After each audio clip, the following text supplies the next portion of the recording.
What's going on, everybody? I'm Jay, the Reformed Puerto Rican dude. Thank you so much for joining us tonight. I've actually got a special treat because I've got with me Doug Simmons. How are you doing today, Doug? Good. How are you, Jay? Pretty good, pretty good. So, guys, for those that may not know who Doug is, well, he's actually a former MLB player. You were a pitcher, correct, Doug? Correct. Cool, very cool. And currently, you are the head coach of Covenant College, right, for baseball? Correct.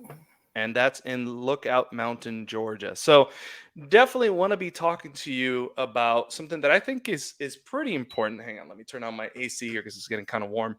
Um, something that I think is pretty important. You know, we're seeing a lot of the culture currently moving against Christianity, and so what I wanted to talk to you about is, you know, can a Christian be a professional athlete? You know, can a Christian um, participate in things that obviously is going to get us mixed up with uh, things that maybe are always not so Christian, right? So definitely want to talk to you about that. But before I do, I want to give you the opportunity to just kind of share your testimony, right? Kind of like your story. How did you get into, how did you become a Christian, honestly? So let's start with that.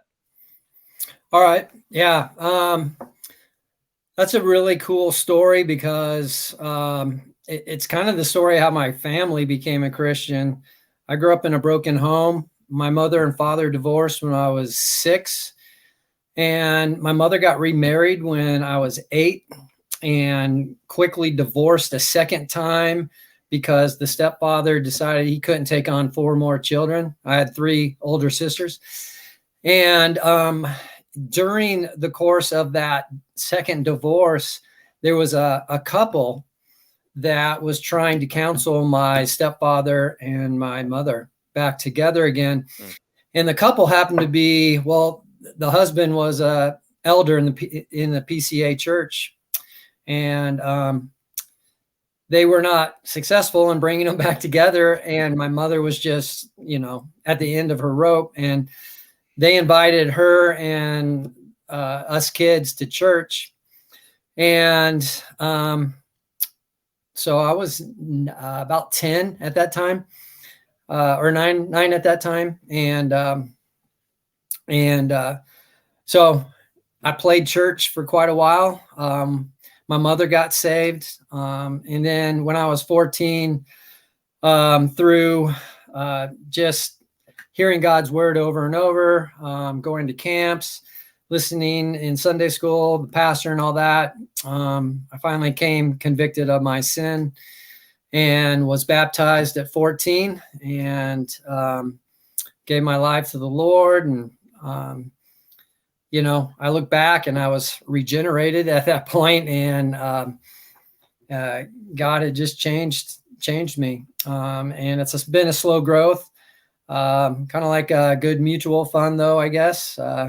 Had my ups and downs, but over the years, some good growth. But the neat thing, I want to go back to the family thing. The neat thing, this couple, this elder in the PCA who invited us to church, the results of that, all 3 of my sisters became believers. Wow. My father became a believer before his death at 60 years old. And I have 4 kids who all love the Lord. I got 8 grandkids, hoping that the same goes for them. And I got, one of my sisters has three daughters and some grandkids of her own. Another one of my sisters has 6 kids and like 14 grandkids. They're all walking with the Lord. Wow. And if you think about it, it stems back to that elder who invited us to church. And obviously God, worked through that. And I got an opportunity to thank him and tell him that he had been the spiritual grandfather of such a big family now. So anyway, hope that is encouraging for people to invite people to church. You never know what's going to happen. And that's not even thinking of all the people that have been touched from my siblings and my parents and such, just being Christians. So Yeah, no, wow, that's amazing. And praise God for your testimony, and praise God for what He's done with your family. I'm sure that there's a lot of people watching this right now that they say, "I want that. I wish half of that would happen with my family." So, mhm. wow, amazing, amazing, and just praise God and glory to God for that. Um, Actually, you know what? This is kind of a weird question, but I want to see what you think of it. All right. Um, So you were in the PCA and you were 14 and you got baptized. Hmm. That sounds like a Baptist church to me. What happened Yeah. there? Well, I was a new believer, and so Sure. they baptized me, and so um, obviously they believe in pedo baptism, Mhm. and baptizing the whole family. But at the time, I just became a believer. One of my sisters was, the other two weren't. Okay. Theirs came later. And so, yeah, no, I was sprinkled at 14. Okay. All right, cool. But anyway, Yeah, I was just curious. I was under the impression, well, maybe see, I have a lot of Presbyterian friends, but they haven't made this clear. Do you baptize somebody at a certain up until a certain age, and then after that, you just wait until they profess faith if they're a new believer? I don't know. I was just curious. right, So, right, anyway, I'm Reformed Baptist, by the way. I don't know if you right. knew that. So, Mhm. um, and I know you are still Presbyterian. You mentioned, correct? Yeah, but I go to a Reformed Baptist church, Ah, you see, a you know where. 1689er. Yes. Yes, sir. Hey, listen, I am not going to say, the only thing I'm going to say is we need to talk to your pastor to see how he can explain to you how covenant theology works a little bit more accurately so you can go all the way. That's all I'm going to say about that. No, we've had Now, a lot of conversations. very cool. Very cool. All right. So, and I'm just joking around, I got a lot of Presbyterian friends. They watch this stuff. So I'm sure I'm going to hear a lot about it when, when they watch this Mhm. video. All right, so you gave us your testimony, and amazing testimony, by the way. How did you get into baseball? Like, how does that all play into your story? Were you always drawn to the game, or did somebody kind of gear you towards it? Yeah, actually, my stepfather. So when they got married, I didn't play any sports, and he had a son of his own that I looked up to, who was a really good athlete. He was a good football, basketball, and baseball player, and he was 4 years older than me. Hmm. And his name was Doug, also. So I was little Dougie, and he was Big Doug. Um, so I kind of wanted to be like him. So my stepfather, that 1 year that I was, under him, signed me up for basketball, signed me up for football, signed me up for baseball. And I dropped basketball right away. Um, I don't know why. It might have been just the experience of the coach or the team. I didn't like it as much. I kept playing football and baseball for the next 3 or 4 years, and then I dropped football mainly because you practice all week and play on the weekend. So you like practice 4 or 5 times, you play once. And in baseball, especially in Little League, you practice maybe once or twice at the beginning of the year, and you just play games after that. So, and I really enjoyed that. So he got me initially involved. The culture I was in growing up in Southern California, it was a really baseball rich culture. The youth baseball league I played in, West Hills Pony Baseball, was extremely strong. A lot of big leaguers have come out of there. It was just a fun environment. I loved it. And then I started collecting baseball cards. I was just all in baseball wise. And so, um, yeah, so kind of a broken home, obviously. And so I kind of just always went towards playing sports outside. It's sunny 364 days a year in California, Southern California. So Yeah. I'm outside all the time, and I played a lot of wiffle ball. I played a lot of baseball, Sandlot, that movie was my growing up. My buddies and we'd ride our bikes to the local league and we'd play over the line or home run derby, or if we had enough guys, a whole baseball game on our own. And so I just kept playing. And when you're having success, it's fun. So I just kept playing. I just kept playing until God was going to shut that door. And so that's kind of how it went. I went from pony baseball to high school baseball to I played 1 year junior college, then Pepperdine University. Then I got drafted a couple times and just kept moving up. Cool. Yeah. And so sounds like you were pretty gifted. I mean, it sounds like you're saying that, like, yeah, I kept winning, so I just loved it. Yeah. I was one of those kids that I was like one of the tallest kids in my. I'm 5'11" and a half right now. I say 6 foot, but that's what's a brand new pair of spikes on. But I got to about 5'11" when I was 13. I just shot up 12 or 13. I was one of the taller kids in my class, and then so that helped me in baseball. I was the best player on the field growing up on going through youth baseball, and then get to high school and kids catch me, physically. And so that's, I don't know. I just kept playing. I never thought I would play at the major league level. I just always thought my goal was just to play at the next level. Sure. And so, playing high school ball, I just want to play high school ball.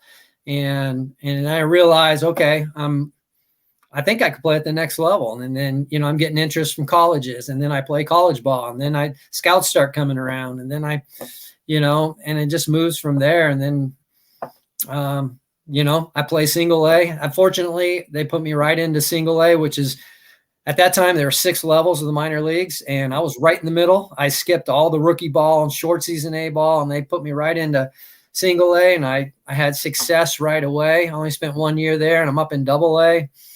And I just, like, when I was in single A, my whole goal was I just want to play double A. If I get to double A, my whole goal is just to play triple A, and then just going from there. But fortunately, I played really well in double A, and then I ended up in the big leagues the very next year because I had like 15 wins, I think it was, my first full season in double A. And so the Mets picked me up, put me in the big leagues. And so, yeah, I was kind of naive when they invited me to spring training. I was just kind of I was like, okay, I'm on the team. I had no idea that they were looking at me, waiting for an excuse to send me back. But I was really naive, and I had a really good spring training. And I think I threw more innings than anyone on that team because they were testing me. They wanted to see if they wanted to keep me, and I didn't realize it. I just thought they liked me. Well, I'm almost like thinking here, like, maybe that actually helped you because, oh yeah, you know definitely. what I mean? Like, okay, like my thing was basketball. I told you earlier, and you said something. I just wanted to make it to the next level.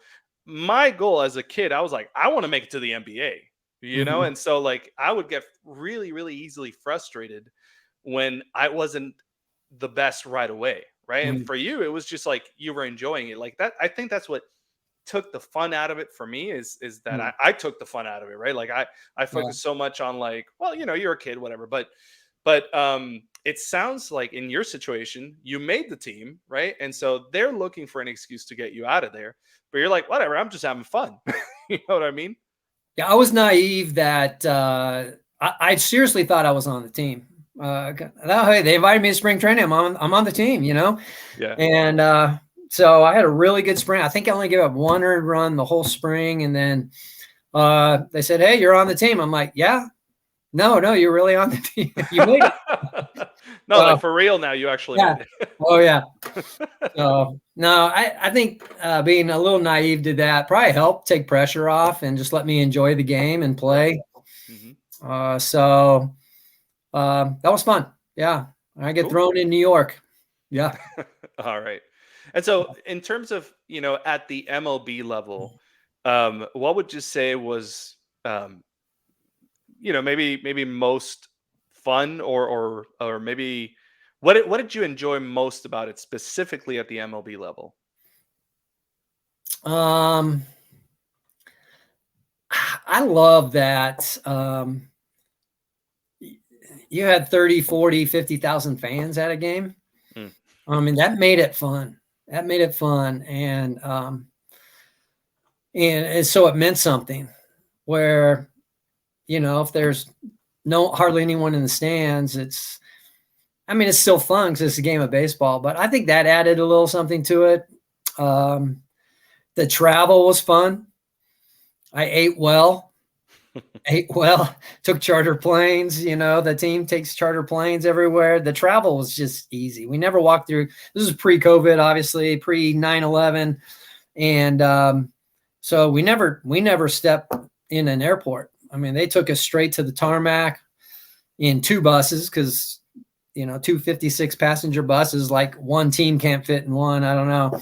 But, and they just drove us right to the tarmac. We hop in our own plane. They pack it for you. They feed you steak and Dove bars afterward. I mean, it was just, that was enjoyable. Staying in nice hotels and being in nice ballparks and just stuff like that. That it was fun. It was a fun ride, definitely. for sure. I mean, hey, I'll never say no to a good free steak, actually, Yeah. Oh, especially if it's good. So, hey, so I can imagine that as much as it was fun and enjoyable, and obviously there definitely are perks to it. Um, maybe this was at a different time, but I think I would imagine that there were still challenges, yeah. right? Being Christian, um, did your convictions ever get tested as a Christian? Was there anything that you felt like your faith might be? I don't want to say compromised, but you know, I guess put to the test, right? Where you had to Mhm. make a right decision, or where people, uh, push certain buttons or whatever it might be. If you kind of get what I'm saying, maybe speak on that a little bit. Yeah. I'd say the key too on that is finding fellow believers on the team. And I found that in professional baseball, the further up you went level wise, the more Christians there are. Huh. And so I remember when I was my first year in single A, in the California League, there were two guys on the team. One was a Stanford guy, another was a Fresno State shortstop. And we got together on the road, and I remember we studied the book of Hebrews. And that was our thing. And so we held each other accountable, and we studied God's word. And so, I mean, we got to double A. I think our Bible studies, there was more than just two other guys. It was like 3 or 4 or 5, something like that. I get to the big leagues. There's 10, there's 8, depending on the team. But, when I was with the Mets that first year in 91, there were a bunch of guys. We'd have not just baseball chapel on Sundays. A lot of times guys go to that just as a good luck charm. But private Bible studies, there are a bunch of Christians on that team. I'd say bunch. I'd say 8, 7. And one of them, Tim Burke, when he found out, when I was reading my Bible at my locker one day, and he had just got traded to us, and he walked behind me and he goes, "That book's dangerous." And he walked down. I find out he's just a solid Christian guy. And so we connected. He goes, "Hey, whenever we go on the road, we're going to hang out together every time. We're going to keep each other accountable. We're going to hang out together and all that." So we had that going on. It was good that way. I think there is tension on the team because you're a family for a summer, whether you want to or not. I know always the last day of the year, guys are like, now I can pick my own friends. But you are just your family, your friends all summer. And you have some guys who are Christians, some guys who are not, sowing their oats, whatever it is. And there can be some tension there. And I learned that you really got to just if you want to speak on the spiritual level, you got to get them one-on-one. Don't do it in front of other guys. And just ask them questions like you care about them. Hey, you know, and I found that they, a lot of times, they'll open up one-on-one where they won't in front of everyone else. And so, you know, stuff like that. But I think some of the Christians would like, hey, you shouldn't be out at the bars. You shouldn't be doing this. You shouldn't. And I realized lions are going to be lions. Lions are going to eat meat. We got, you know, that's just what they do. We got to turn them into a lamb somehow, you know, and it's not going to be us, you know, right. Being reformed. There weren't a lot of reformed guys in professional baseball. But I'm like, man, let's just keep sharing the gospel with them. Let God do the work. And when they turn into a lamb, their whole life will clean up. But let's not, because then we get legalistic and then they start looking at us and calling us hypocrites, you know, or whatever. So that was a lesson I learned was, you know, just, man, pray for them, talk to them, share the gospel. If they ever open up an opportunity for that, don't cram it down their throats necessarily. But I've always said, if you go through professional baseball and you play for a couple of years and you don't hear the gospel, you're blind, you're deaf, because there's enough teammates and there's enough ministries going on that you're going to hear it. You're going to hear it. So, yeah. All right. And you know, that's funny because I forget this. There's a young guy in the NBA now. He plays for the Orlando Magic. yeah. And do you know who I'm talking about? I forgot his name. Mm-hmm. Isaacs, I think is his last name. Jonathan? Is it Jonathan Isaacs? That might be. I've heard him in some interviews. Yeah, so he's a great guy. But it looks like he's been having not a hard time, because he seems like very solid in the faith, which praise God. But it seems like everybody's just almost like against him. You know, I don't think it phases him per se. I'm sure maybe he has his issues like in private, right? Like where he talks to his wife or whatever. But it doesn't seem, because you played in the 90s. And the culture has been, maybe you can correct me if I'm wrong, the culture has become steadily more, not just non-Christian, but like anti-Christian. Do you know what I mean? Mm-hmm. And so, you know, do you think that there might be challenges, or rather, I would say, we probably would say that there are challenges, but what kind of challenges would you say that athletes might be facing now versus maybe like 10, 20, 30 years ago?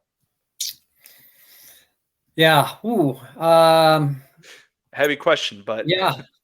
I think now, I just think there's more of a distinction between what's right and what's wrong. And I think there's some guys are really standing out, you know, like Tim Tebow kind of started a lot of that, just standing out. Hey, this is what I am.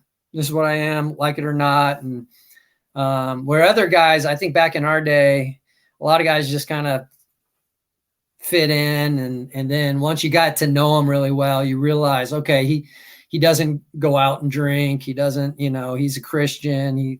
He's faithful to his wife, whatever it is. I notice he doesn't cuss, whatever. I mean, I think now they wear it on their sleeve a little more. Maybe there's more distinction. Maybe evil's getting more evil and it's not like good's getting better, but there's more of a black canvas behind the diamond to make the diamond shine more, I guess. Where before it wasn't quite as dark. Yeah, that would be my best guess. Some of the things that they're dealing with, I mean, there's so much more money now. Yeah. I mean, the league minimum when I played was 100,000. I think it's like 7 something. It's like 7-fold now. And the average major league salary is probably 2 point something million, where, we only had a few players on our team making anything like that. And that was in New York. I remember, by the way, when I got my first 2-week paycheck, they used to physically put the envelope and the check on your stool in front of or on your chair in front of the locker. And I came in that day and I grabbed it. I'm like, oh, cool. Look. And I opened it up. I'm opening it up. And John Franco was our closer. He goes, hey, Simo. He reaches into his pocket. He goes, you want me to cash that out right now for you? And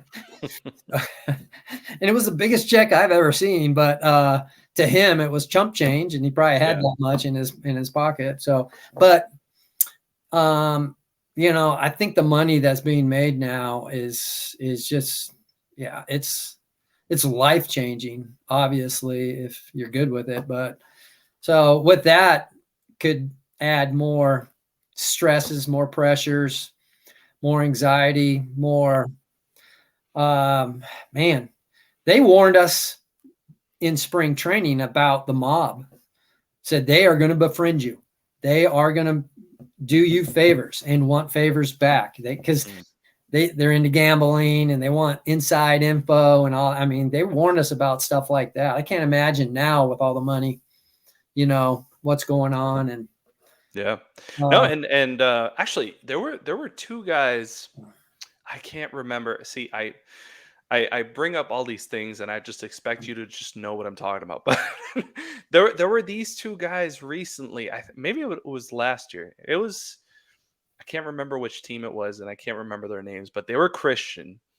And I don't know if it was in the month of June, but it would make sense because June is Gay Pride Month, right? And so the team was wearing rainbow colors for, I don't know if it was for Pride Month or, you know, some kind of special day or something like that. And they basically had to say, listen, we have nothing against anybody. We love everyone.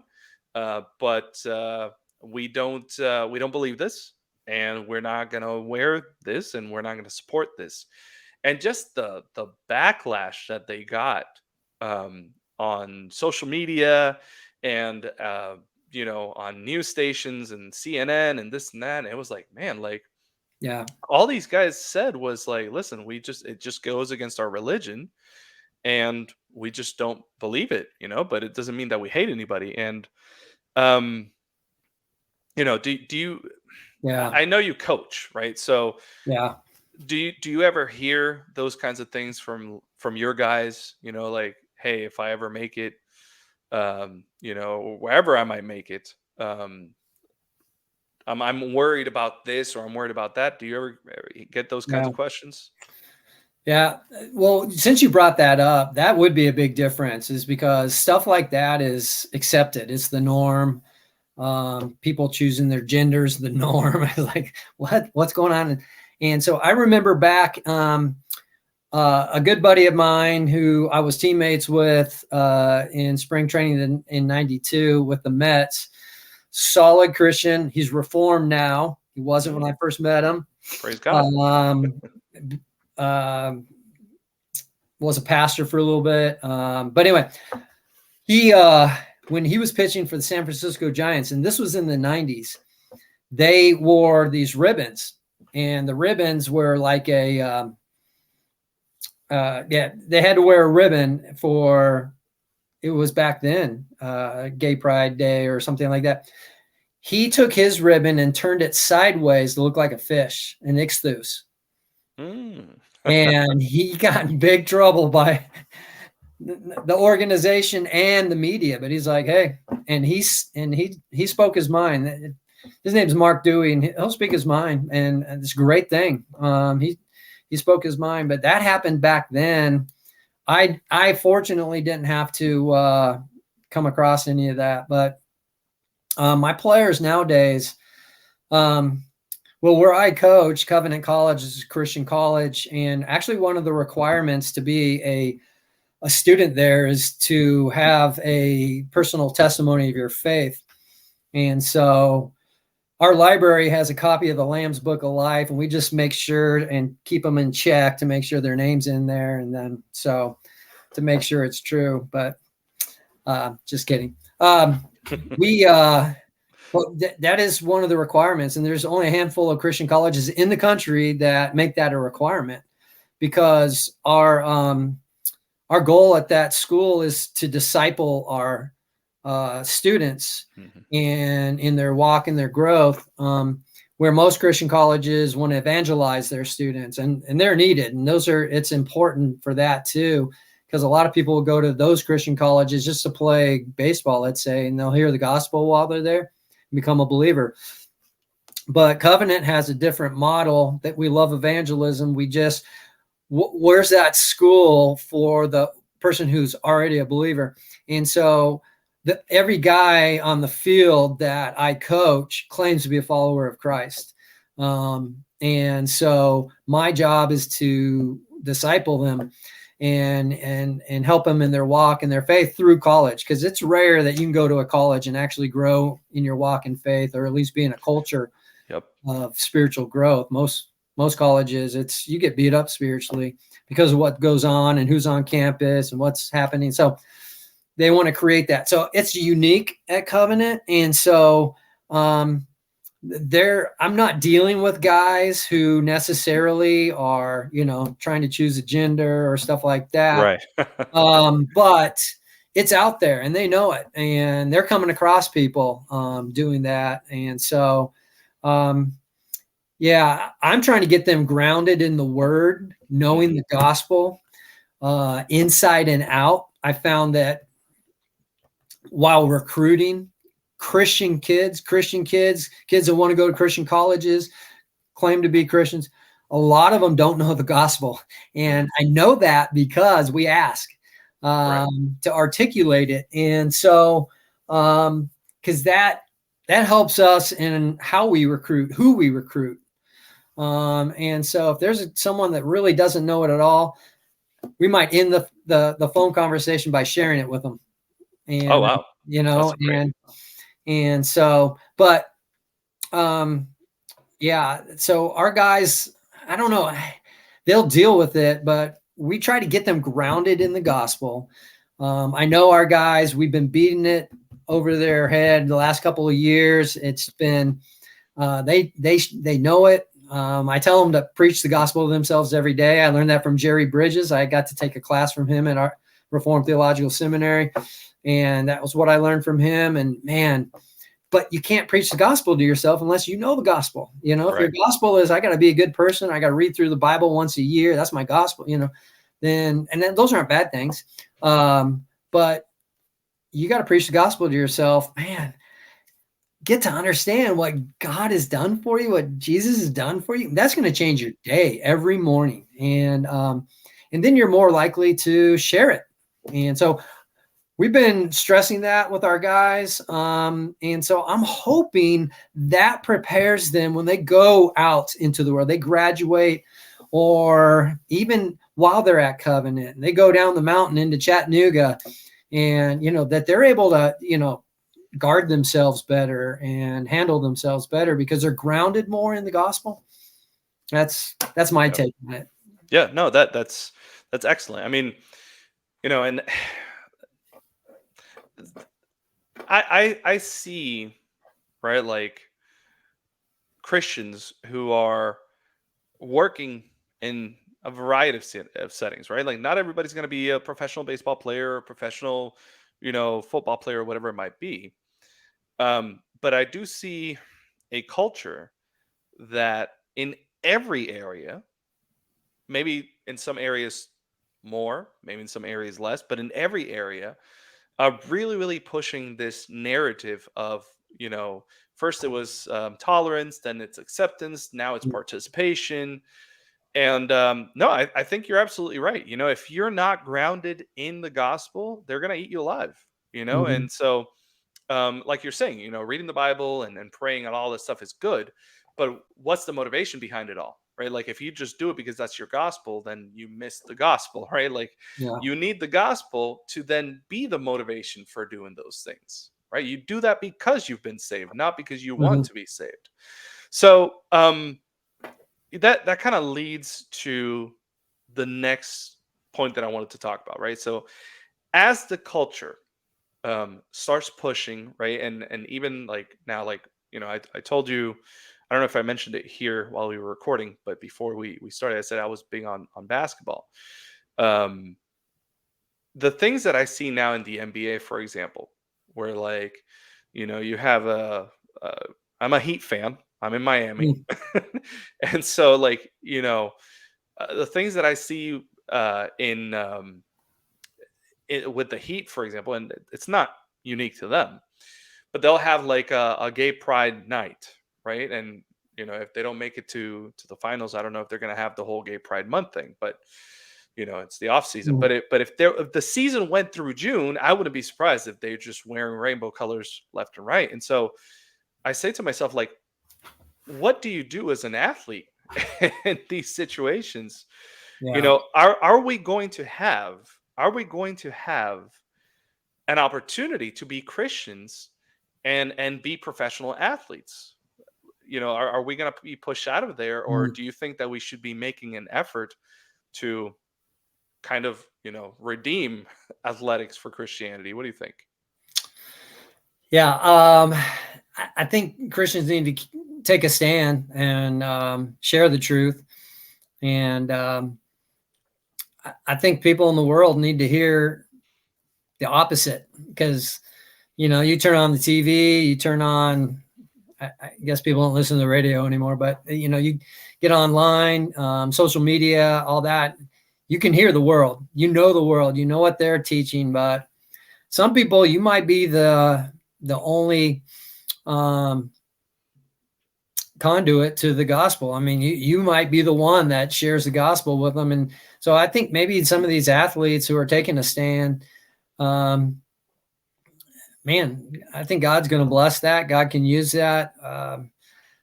And I think what those two baseball players did, I think how you phrased it, I think I remember that. And they did phrase it in a good way. Like, hey, we're not against these people.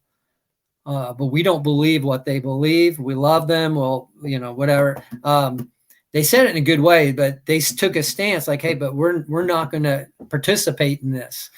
And so, yeah, I don't know.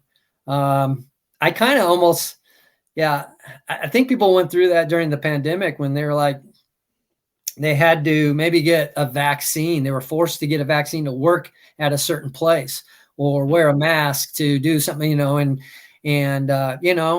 people will take a stance on it and lose their job, but they're Right. gonna, so I know this is bigger, more important. This is, eternal life. Sure. Yeah. Um, so, but in the same way, yeah, I think it might be hard going forward. I don't see, right now, it getting better right now. Maybe it will. I'm optimistic that Sure. Yeah. the church is going to grow. Church is going to grow, but the Amen. world isn't necessarily going to become more Christian. I don't know, but it's not right now. But I think there is a distinction, more of a distinction right now, and I think that helps with gospel growth. Right. Absolutely. Because people now see it's not a gray area. I mean, it's black or white, and they got to choose. So, Mhm. Yeah. No, you're absolutely right. There's no neutrality. I don't know if you watch. Well, there's different guys saying it out there. One of my favorite guys is Jeff Durbin. Do you ever listen to mhm, him? mhm, Yeah. So yeah, he talks a lot about how there's no neutrality, and we lived at some point. We lived at a time when that was plausible, but it's like you're saying, like the distinction is becoming not so gray anymore. It's becoming right. more black and white. So, what do you think we should go from here in terms of athletics, right? Like as Christian athletes, should we? And this is your opinion, right? So it's not necessarily the right answer. I have my thoughts on it, but I just want to get what your thoughts on Mhm, it are. Should we as Christians be focused more on kind of doing our own thing, right? Having our own, I don't know, Christian baseball leagues, or mhm. Christian associations of athletics, or should we be making more of an effort to, hey, let's kind of get into the world? Maybe that's our opportunity to evangelize. Like, what do you think Mhm. about things like that? Um, People always called, like, people back, and we lived in Orlando when I was playing and coaching. I also coached with the New York Mets. after I retired. And so we had a house in Orlando, and we had friends back there that called us baseball missionaries because every town we went to, I was always on a 1-year contract. So we were in like a different city every year. I was good enough to make it, not good enough to, sign a long contract or anything like that.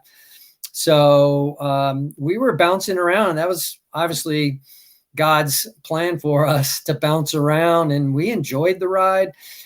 And everywhere we met so many people, and we get plugged into the church, and we'd meet people that weren't involved in churches. And so we'd share with them and stuff like that. We felt like where we are, where our feet are, that's where God has us. And so some of our friends back in Orlando, we call us baseball missionaries. And so, yeah, I felt like, how many people can get the ear of a Major League Baseball player? Some of my teammates, Dwight Gooden, David Cohn, and Gary Carter, who was a believer himself, which is awesome. Eddie Murray, just some of these guys that, who are they going to listen? They listen to their peers sometimes. I was trying to earn the right to be a peer, but we were teammates. And so we were friends. And so having Christians in that, having Christians in whatever endeavor, it's like, yeast going out, I guess, and it's going to, I think that's where God put us. He put us in the big leagues for a couple of years, and I became friends with guys, and maybe that was the only time they heard the gospel. I don't know. I think they hear it a lot from their other teammates, but if they didn't have those teammates playing with them, then, so I think Christians should be in just about every endeavor. I know there's certain, prostitution and, of course, strip joints and stuff. I don't think we should have Christians in those things, just influence. But I think just, doctors, lawyers, engineers, we need teachers in public institutions of education. We need that. We need salt and light everywhere. So, it's, I think where God puts your strength, whether it's basketball or baseball, or might be as an accountant, an engineer, a coach, whatever it is, you might be a plumber or whatever. You're going to be in contact with people, and that's where, and if we have people in every one of these, man, the church will grow. So that's what we're trying to do is, my signature in my email says to glorify God by the building of his kingdom, one player at a time. Cause I'm a baseball coach now. And I look at, and that's been my mission statement, why I'm coaching. I want to make an impact on every single player because, man, I've been there 18 years at Covenant College as a coach. Think of all the players that have gone through, and, they're out and about. They're, some are coaching themselves, some are pastors, missionaries, some are doctors, some are lawyers, some are just in business somewhere, some started their own businesses, they're fathers, they're husbands. What an impact they can be because of getting grounded while at Covenant. And that's our goal, and instead of going to college and losing their faith or having their, spiritual roots withered, now they're hitting the world head first. So that's kind of where I feel like these guys are out in all these endeavors. And I think we need more Christians in more areas. We need, so yeah, definitely. Hey, listen, I have not told you what my opinion on this whole thing is, but you sound like me because it's whether you eat or you drink or whatever you do so to the glory of God. And I think as Christians we've kind of fallen to a place where well, if you're good at preaching, right, then that must mean you're a pastor or that you should be a pastor. And Well, what if you're really good at preaching, or I'm sorry, not necessarily preaching, but talking, right? And maybe you could be a doctor or whatever it might be because you can really explain things well. And you don't necessarily need to become a pastor. I think we need to get away from that idea of like, Mm. well, in Yeah, order for me to serve God, I have to do some kind of ministry or I have to do right. some kind of, it's like you're saying, listen, we need Christian businessmen, we need Christian doctors, we need Christian Mhm. lawyers. Um, it's about um, bringing glory to God in all aspects of life. Yeah. And I we kind of alluded to it already, so I might as well just say it. You sound, you're optimistic on mill. I'm more post mill, but we Yeah. will agree on the fact that Jesus said, "All authority in heaven and on earth has been given to me." Right, Mhm. and so it all belongs to Him. Yeah. So whatever we do, let's give Him glory in that space which Yeah. we've been put in life. So definitely, I agree with you. I don't think that Christians should necessarily shy away from participating in sports.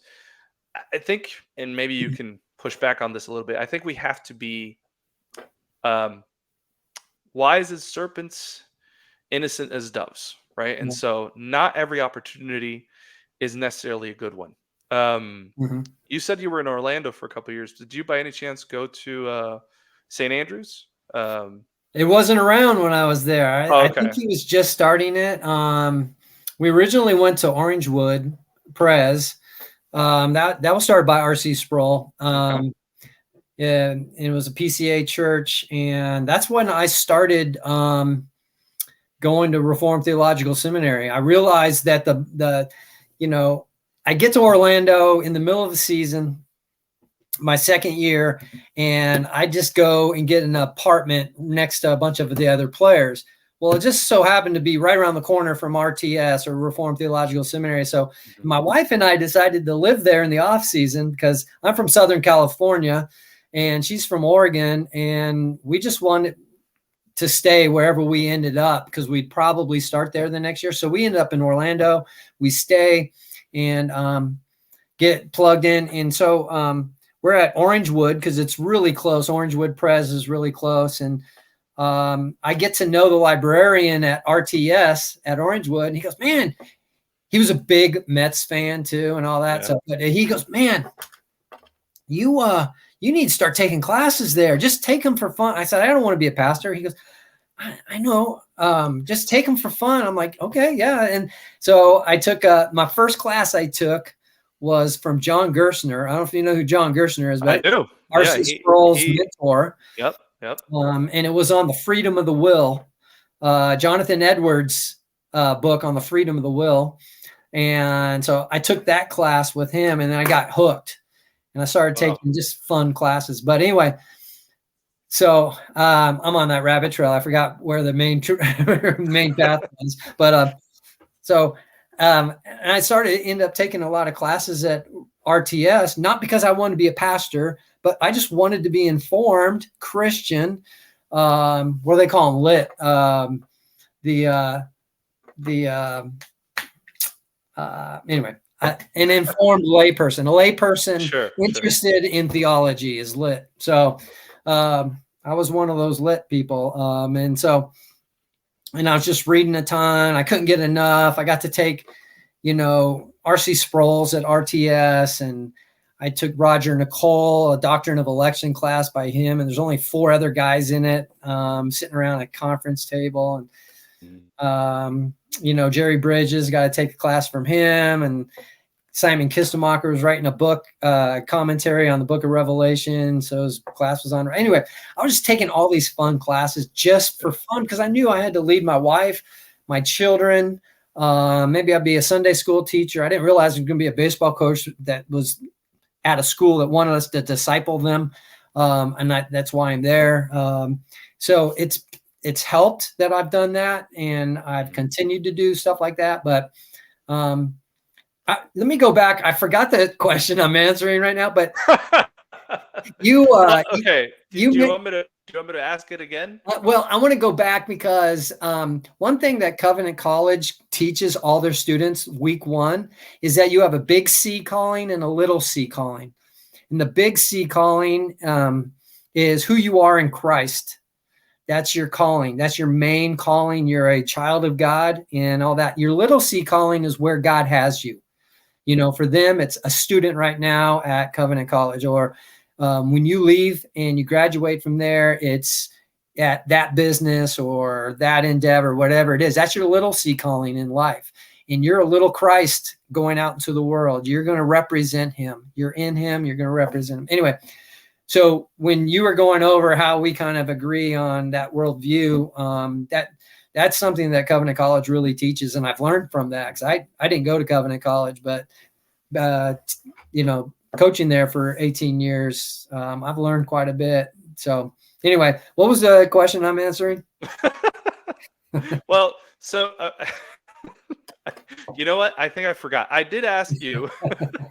I did ask you if you went to Sproul's to St. Andrews, but the reason why I was asking is because since we're talking about like you know, we're talking about, you know, we need Christians everywhere, but we need to be wise about it. We need to be, you know, what did I say? Wise as serpents, innocent as doves. And so it reminded me of Burke Parsons, right? He's the pastor there at St. Andrews now. And I don't know if you know his story. Yeah. But yeah, he could have been he could have been a millionaire, you know, rock star singer, or, you know, boy band singer or whatever. And it's one of those things where at that was one of those points where it's like, okay, maybe Christians, or at least in his situation, maybe he shouldn't have gone into that. And sure enough, right? Like God led him to what his true calling was, which was to be a pastor. Okay. And I think about, you know, guys like, you know, more recently, like Justin Bieber, right? Like he claimed to be Christian when he went into the whole music thing and just kind of lost his way. Dwight Howard, I remember when he was 18 years old, he went into the NBA. And what he said was that he wanted to do this for the glory of God. But he was an 18-year-old kid. And he went into it and got money and got attention. And now he's got, I don't know how many children, but I don't know how many women. And I don't know, you know, I'm not judging. But obviously, even if he's still a Christian, like there's some issues there that need to be worked out. Yeah. And so we should have people going into all areas of life. But I think we need to prepare them. And that's my point, you know, because not everybody is prepared to be, you know, an all-star baseball player or a superstar NFL player or whatever it might be. I think it starts with the church and determining, you know, Burke Parsons, maybe he wasn't mature enough in the faith to have become a singer for Backstreet Boys or NSYNC or whatever, you know, offers he got. So yeah, I mean, you know, we have to be careful, and I say that as a post mill, right? As somebody that would say, yes, let's have Christian everything, but let's do it wisely and carefully. Does that make sense to you? And what do you think? Yeah. Yeah, I think people need to be prepared. Definitely. I think 18-year-old going into the NBA is going to be tough. He needs to surround himself with some quality people. I mean, show me your friends, I'll show you your future, you know, type of thing. Who you hang out with today is who you become tomorrow. And so you really got to surround yourself with some solid people. And I was fortunate enough to have some solid Christian dudes that were teammates. And, you know, I pretty much got married right when I started professional baseball, and my wife and I would get plugged in immediately to a church. And so I think that helped quite a bit, you know, and I always got to everywhere you go in professional baseball, they have a baseball chaplain. assigned to every minor league team, even in Puerto Rico. I played in Puerto Rico, by the way, 3 different Oh times. yeah. Yeah, and they had baseball chapel there. So every Sunday you had baseball chapel, and you had a baseball chaplain who was over that team, and he would get the speaker for that Sunday if he didn't do it himself or whatever. So I become friends with the baseball chaplain guy right away, and he get plugged in, and we'd have Bible studies maybe with them and stuff like that. And I think that really, man, you got to. Otherwise, if you jump into the world, if you're on your own and you just go into Sodom and Gomorrah, don't be surprised if you come out a sodomite, or whatever. Yeah. I mean, really. And so you gotta separate yourself in some ways, and you got to protect yourself and know your limits. And I think you definitely could be a solid Christian playing professional baseball, but you just got to surround yourself. If you just get caught up with everyone else who aren't protecting themselves, then human nature is going to take over, and it's not a good thing. So, yep, absolutely. I describe it like this, and we're almost done. So thank you very much for being patient with me. But yeah, I told you I'm long-winded, so I have to say this one thing. I think of it. Well, we're in a spiritual war, right? Like this is a battle, and if you go to a war, you don't say, well, you know what? I'm gonna take one for the team. I'm gonna go behind enemy lines, and I'm gonna start attacking the enemy, and I'm gonna, defeat them all by myself, and then, everything's gonna be okay. No, that's insane. What's gonna happen is the enemy's gonna, you're there by yourself, and they're just gonna kill you. Like, no, what you do in war is you set up a front line, right? And you have brothers side by side, and you're watching each other's backs. And I think that it's the same concept with spiritual warfare. That's Like, awesome. Yeah. you can't go into it alone. You're in war, and there's enemies out there trying to kill you. So you need to make sure that you are protecting one another, right? It's why you need to be plugged into a church. It's why you need to be in fellowship constantly. And if you're not, well, nothing's good is going to come out of that. So yeah, I tell my players to be in the Word more than in the world, and so that's hard. I mean, track your time on the phone. I mean, you can use the phone in a good way. I mean, my wife read through the Bible one year on her phone on a Bible app, and so so it can be used. I listen to podcasts all the time, and it's all edifying podcasts, Christians, sermons. I'm going through Dr. Martin Lloyd-Jones' sermons right now, and a lot of podcasts. And so it can be a positive thing, but it could also be a negative thing. But just how much you're in the world, watching TV, and you got to be in the Word. And I know you can't be in the Word.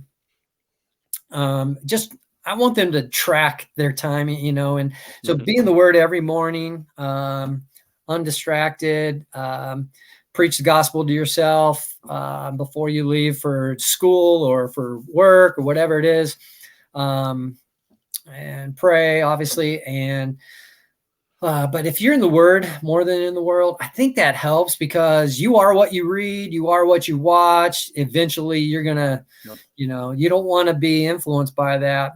My wife and I, we like if we had a real busy day, we like turning our brains off. That's what amusement means. You kind of just turn your brains off and eat some popcorn, drink some kombucha, and we'll watch something on TV, and trying to find a movie that's like, we'll start watching a movie and they'll start the language and we'll just immediately turn it off, because it's just appalling to me.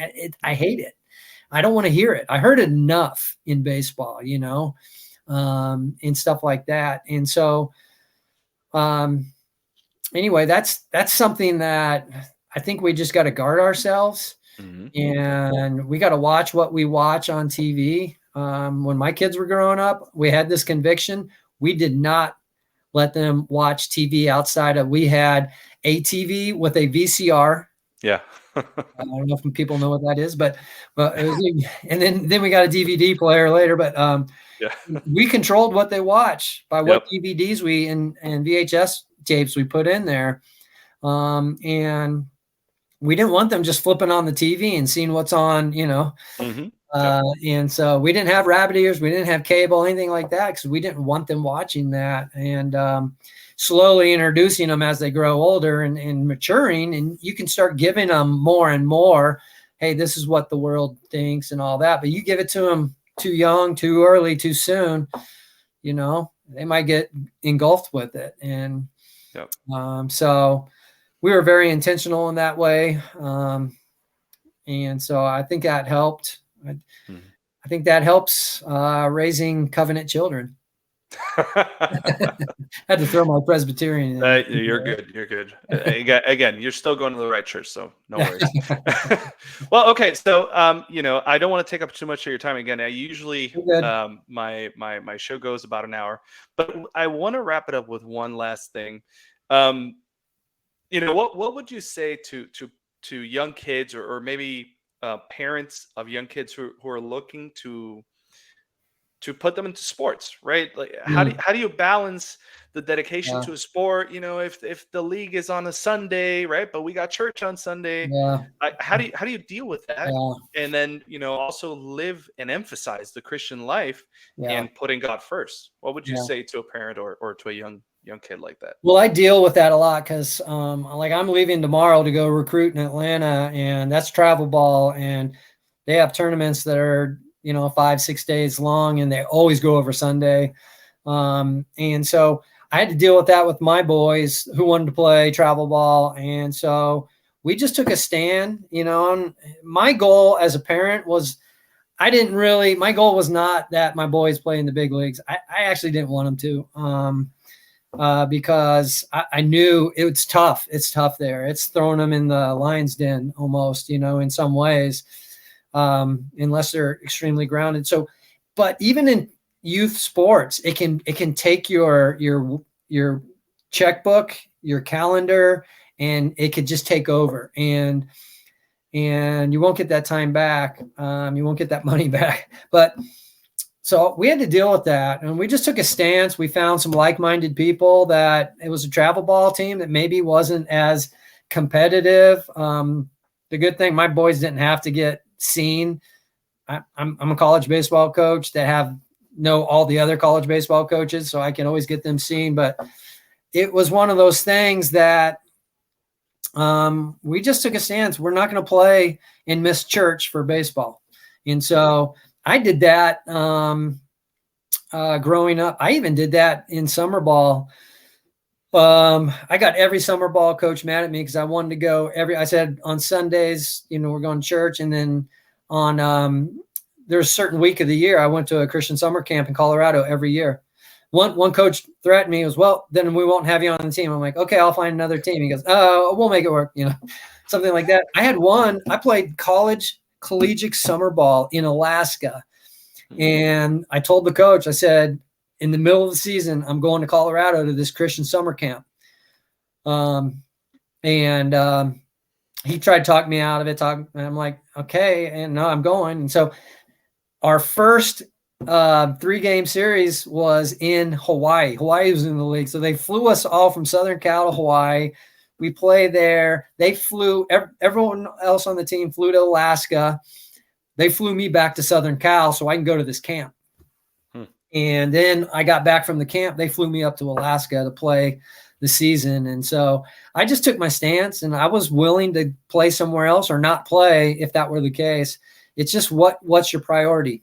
I think so many people I want my son to play in the major league, so that he's got to play on the travel ball. We're going to have to miss church. I don't know. For me, it was like, I want my boys to be with me in heaven. I mean, I want my boys to know the Lord, and I don't care if they become a major league baseball player or, what their job. If they dig ditches, nothing against people who dig ditches, but if they dig ditches, but they know the Lord, I did my job, or, I at least pointed them in the right directions, Sure.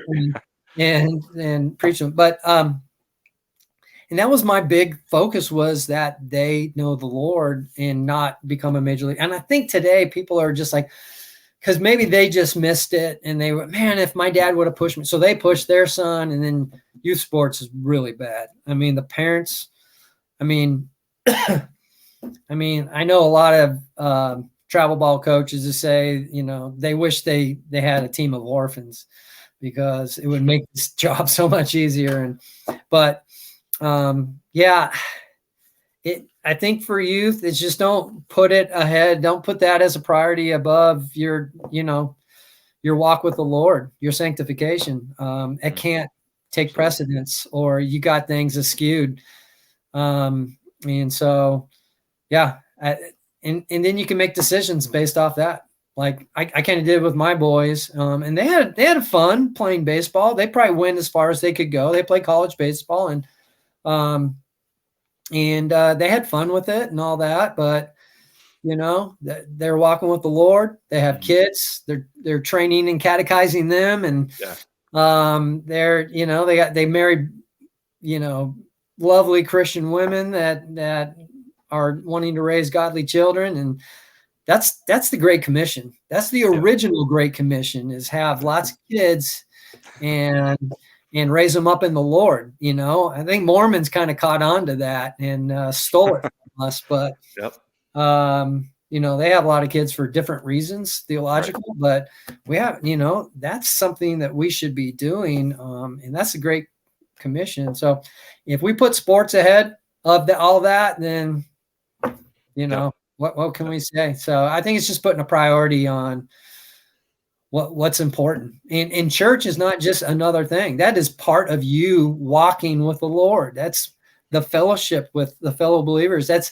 getting the means of grace. That's getting God's word from his, one of his shepherds, and leading us. And man, the church I go to, we have communion every Sunday, and that's the highlight of my week. Most of the time I'm in tears when I'm taking it. I realize what's happened for this to take place.